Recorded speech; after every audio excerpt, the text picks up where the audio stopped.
Kur njeriu i cili i thot vetes musliman drejtohet për në teqe. Kur njeriu i lutet të vdekurit që ai ta ndihmon, që ai ta shëron, që ai t'i jep fëmijë, vetëm një hap në një drejtim të tillë të rrezikon dunja dhe në ahiret. Po edhe nëse coptohesh, edhe nëse digjesh, vdekje në dunja, përfundim për gjithmonë në xhehenem. Kur? إن الحمد لله نحمده تعالى ونستعينه ونستغفره ونعوذ بالله من شرور أنفسنا ومن سيئات أعمالنا من يهده الله فهو المهتد ومن يضلل فلا هادي له وأشهد أن لا إله إلا الله وحده لا شريك له وأشهد أن محمدًا عبده ورسوله اللهم صل على محمد وعلى آل محمد كما صليت على إبراهيم وعلى آل إبراهيم إنك حميد مجيد اللهم بارك على محمد وعلى آل محمد كما باركت على إبراهيم وعلى آل إبراهيم إنك حميد مجيد. Falënderimi takon Allahut subhanahu wa ta'ala, atë falenderojmë dhe vetëm prej tij ndihmë dhe falje kërkojmë. Salavatet dhe selamet tona ja dërgojmë dashurit ton Muhammedit sallallahu alaihi wasallam, familjes tij, shokëve të tij dhe gjithë atyre që pasojnë rrugën e tij deri në ditën e gjykimit.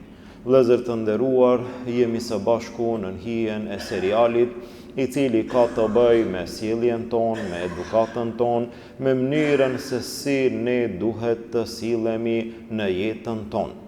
Para se të fillojmë apo para se të kalojmë në tema tjera të cilat na rrethojnë në aspektin ton njerëzor, në respektin ton, në edukatën, në sjelljen ton ndaj krijesave, së pari jemi munduar, kemi thënë disa fjalë në lidhje me atë se si ne si musliman duhet të sillemi ndaj krijuesit. Si ne duhet të sillemi ndaj Allahut Azza wa Jall. Së pari të jemi të edukuar, së pari të jetë niveli jon i lartë i edukatës ndaj Allahut Azza wa Jall. Nëse njeriut i mungon një gjë e tillë ndaj Allahut, sado që të jetë i sjellshëm pastaj ndaj njerëzve, një edukat, një sjellje e tillë nuk vlen. Andaj besimtari së pari duhet të ketë kujdes që të pajiset me moral të lartë, me sjellje të lartë, me edukatën më të lartë ndaj Allahut Azza wa Jall.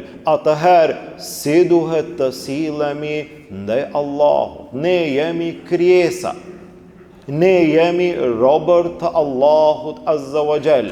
Ne ndaj Allahut Azza wa Jall kemi obligime, kemi hak që ne duhet ta çojmë në vend atë. Nga gjërat më të rëndësishme apo më rëndësishmja në mesin e të gjithave është që besimtari ta njëson Allahun Azza wa Jall, ta adhuron vetëm Allahun Azza wa Jall, mos t'i ban shok atij. Sjellja më e keqe që ka mundësi të ekziston në gjitha aspektet, sjellja më e keqe e njeriut është ajo sjellje kur njeriu, kjo krijesë e dobët, kjo krijesë e cila ka sa mangësi, kjo krijesë e cila sa ka dobësi, kthehet dhe vjen momenti që krijuesit Allahut Azza wa Jall i ja bashkangjet, i ja ban dikant tjetër shok, i ja ban dikant ortak. Kjo është gjëja më e keqe dhe kjo gjëja më e rrezikshme që ka mundësi njeriu ta vepron në jetën e tij. Ti ban Allahut shok. Ta ban Allahun dy. Ta barazon dikant prej krijesave me krijuesin. E kush mund të jetë ai? Kushdo që të jetë ai. Nëse e bashkon, nëse e barazon edhe një melek me Allahun Azza wa Jall, nëse e barazon edhe një pejgamber me Allahun Azza wa Jall. Nëse e paraqet Isain alayhis salam në shkallën e Allahut, nëse e paraqet Muhammedin sallallahu alaihi wasallam sikur të jetë ai në nivelin që i takon vetëm krijuesit, vetëm Allahut Azza wa Jall. Nëse adhurimin ja ban dikujt tjetër prej krijesave në vend të Allahut Azza wa Jall, kjo është gjëja më e rrezikshme. Andaj në sa ajete Allahu Azza wa Jall na tërheq vërejtjen. Në sa hadithe pejgamberi sallallahu alaihi wasallam na tërheq vërejtjen. Në jetën e kësaj dunjaje besimtari duhet ta di që kjo gjëja më e rrezikshme. Çfarë? Mos t'i ban shok Allahut në asnjë mënyrë. Megjithse elhamdulillah në vendet tona ka një ndryshim të madh. Njerëzit deri në një shkallë të lartë janë të vetëdijsuar, nuk drejtohen tek ata që nuk ju takon, i drejtohen Allahut Azza wa Jall. Elhamdulillah, mirë, po ende në raste të caktuara mund të ndodhin gabime, mund të ndodhin devijime. Kur njeriu i cili i thot vetes musliman drejtohet për në tyrbe, kur njeriu i cili i thot vetes musliman drejtohet për në teqe, kur njeriu i cili i thot vetes musliman shkon te filan vari që është i varrosur një prej eulijave dhe shpreson prej atij, kur njeriu i lutet të vdekurit që ai ta ndihmon, që ai ta shëron, që ai t'i jep fëmijë e kështu me radhë, kur njeriu ibadetin, adhurimin ja drejton dikujt tjetër, pos Allahut Azza wa Jall, një gjë e tillë është tepër e rrezikshme. Çka ndodh me atë njeri? Ai njeri i ka bë shirk Allahut Azza wa Jall, ndërsa Allahu shirkun nuk e fal. Na krejt jemi njerëz, krejt kemi mundësi të bëjmë gabime. Gjitha gjunahet Allahu i fal. Gjitha gjunahet, por veç shirkun. Këtu duhet të ketë besimtari shumë kujdes. Inna Allaha la yaghfiru an yushraka bih. Allahu nuk e fal me i bë shok atij. Wa yaghfiru ma duna dhalika liman yasha. Përveç asaj i afal atij që dëshiron. Njerëzit në shumë raste nuk e vlerësojnë, nuk e llogarisin, nuk e peshojnë mëkatin e rënd. Në shumë raste nuk e dinë që vetëm një hap në një drejtim të tillë të rrezikon dunja dhe në ahiret. Dhe e sheh që ai është musliman, nëse është në pyetje alkooli, jo. Nëse është në pyetje droga, jo. Nëse është në pyetje vjedhja, jo. Nëse janë pyetje disa gjuna, jo. I njëjti ka mundësi të drejtohet, të shkon në një vend dhe t'i ban shirk Allahut, ndërsa shirku nuk krahasohet me asnjë prej gjunaheve. Andaj pejgamberi sallallahu alaihi wasallam tha: "La tushrik billahi shay'a." Mos i ban shok Allahut asnjë gjë. Wa in qutti'ta wa in hurriqta. Po edhe nëse coptohesh, edhe nëse digjesh, në këtë dunja, kur mos i ban shok Allahut Azza wa Jall. Po edhe nëse coptohesh, edhe nëse vritesh, edhe nëse mbytesh, edhe nëse çka do që të ndodh, mos i ban shok Allahut, megjithse një gjë e tillë në rast të imponimit tolerohet. Mirë, po megjithatë për të treguar sa është e rëndësishme dhe sa është e rrezikshme, besimtari duhet të ketë shumë kujdes në jetën e tij. Kjo duhet të jetë ajo e cila nuk paramendohet. Nuk mund të realizohet asnjëherë, nuk mund të shkel besimtari në një gabim të tillë. Vdekje, jo vdekje, ma shumë se vdekje. Vdekje në dunja, përfundim për gjithmonë në xhehenem. Kur njeriu i ban shok Allahut, këtu nuk ka tolerancë. Këtu nuk ka mundësi besimtari të lëshon pe dhe të toleron dhe ta merr një hap të tillë pa marrë parasysh gjendjes. Ama unë kam zor, fëmijën e smur, ngaj. E kam një problem, ngaj. Me vrap te magjistari, te sihirbazi, te gjingjiu, te falltori, te tyrbeja, te vari. Jo.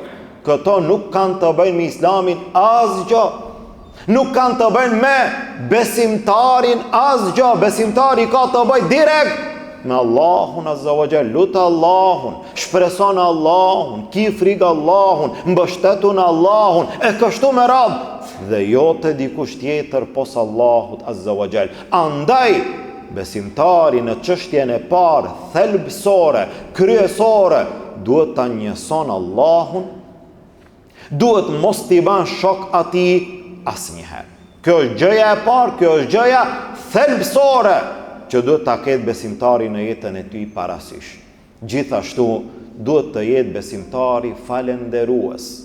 Para mendojeni një njeri i cili nuk është falendërues ndaj njerëzve. Çfarë sjellje ka ky njeri? Dikush ja ban një të mirë, ky nuk është falendërues. Tjetri ja ban një të mirë, nuk është falendërues. Dikush ja kry një punë, nuk është në gjendje me i thënë as faleminderit. Dikush i ndihmon me pasuri në rast e nevoje, nuk është në gjendje me i thënë Allah shpërblet. Ky nuk vlerëson, ky njeri nuk është falendërues. Çfarë niveli i moralit është ky? Çfarë niveli i edukatës është ky? Çfarë niveli i sjelljes është ky i atij njeriu i cili nuk është falendërues? Ende Allahut azza wa jall, sa janë të mirat prej Allahut azza wa jall dhe sa ne si musliman jemi falendërues. Sa janë të mirat prej Allahut azza wa jall ndaj neve. Tha Allahu azza wa jall: "Wa in ta'uddu ni'matallahi la tuhsuha." Nëse mundoheni me i numëru të mirat e Allahut, s'keni mundësi me ju dalë në fund asnjëherë. A mund t'i numërojmë të mirat e Allahut? Sa të mira na ka dhënë Allahu në jetën e kësaj dunjaje? Sa të mira na rrethojnë neve në vetveten tonë, në shtëpinë tonë, në familjen tonë, në gjitha aspektet, gjitha këto të mira. Mirë po, innal insana ladhalumun kaffar. Mirë po njeriu, këto është fjala për jo besimtarin, mirë po ka mundësi që edhe besimtari mos të jetë falendërues. Innal insana ladhalumun kaffar. Mirë po njeriu është zullumqar, i ban padrejtësi vetvetes dhe është kafar, është mohues i të mirave të Allahut azza wa jall. Besimtari duhet të jetë falendërues ndaj Allahut. Atë ka dhënë Allahu të mira, po mja ditë shqyqyrin, me thonë elhamdulillah me zemër, sa të mira i ki. Dhe sot njerëzit, sa të mira i rrethojnë ata nga gjitha anët. Mirë po, nëse kthehemi pas gjitha atyre të mirave, sa jemi ne falendërues? E që Allahu azza wa jall e don shumë falenderimin. Allahu e don shumë këtë ibadet, që njeriu me zemër të thot elhamdulillah, njeriu me gjuhë të thot elhamdulillah, njeriu me vepër të thot elhamdulillah. Dhe jo rasisht Allahu azza wa jall na ka urdhëruar që në çdo namaz dhe në çdo rekat ne të themi elhamdulillahi rabbil alamin. Allahu e do shumë falenderimin. Besimtari të jetë falendërues, besimtari në jetën e tij të thot elhamdulillah, elhamdulillah, elhamdulillah. Falenderoj Allahun, Allah t'i ka dhënë gjitha të mirat. Dhe sheh përsëri njeriu ankohet. Po ti shikoje gjendjen tënde, ku ke qenë para 10 viteve, ku ke qenë para 20 viteve. Sa gjëra ti ka dhënë Allahu azza wa jall që ti ke kërkuar, dhe sa gjëra ti ka dhënë Allahu që ti hiç fare nuk i ke kërkuar, Allahu ti ka dhënë. Thuaj elhamdulillah. Në çdo namaz, në çdo rekat, elhamdulillahi rabbil alamin. Pas çdo namazi nga 33 herë elhamdulillah, elhamdulillah, elhamdulillah. Në jetën tënde të jesh falendërues. E sidomos në këtë kohë që na kanë mbuluar të mirat nga shumë anë, në shumë aspekte. Mirë po, a mjafton ne të themi elhamdulillah dhe u kry? Ja. Falënderimi është me zemër, Falënderimi është me gjuhë, falënderimi është me vepër. Me vepër, me gjymtyrët tua. Dhe ti kur bie në sejdë, ti e ke falënderuar Allahun. Ti kur merr abdes, ti e ke falënderuar Allahun. Kur ti agjeron, ti e ke falënderuar Allahun. Kur ti jep zakat, nuk ka mundësi njeriu ta falënderon Allahun. O Zot, unë të falenderoj ty për gjymtyrët, për shëndetin, për gjitha këto të mira që mi ke dhënë. Pastaj nuk është në gjendje me marr një abdes, me lajt fytyrën, me lajt krahët. Ti se ke falënderuar Allahun, edhe nëse thua 100 herë apo 1000 herë, elhamdulillah. Elhamdulillah me gjuhë, elhamdulillah me vepër. Ti thua, o Zot, unë të falenderoj ty që ma ke dhënë shëndetin. Mirë po me këtë shëndet nuk bie në sejdë. Ti nuk e ke falenderuar Allahun. Të falenderoj, o Zot, që mi ke dhënë syt. Mirë po me këta sy shikon në haram. Ti se ke falenderuar Allahun. Të falenderoj, o Zot, që mi ke dhënë veshët. Me këta vesh dëgjon haram. Ti nuk e ke falenderuar Allahun. I'malu Ale Dawud shukra, oj familja Dawudit a.s.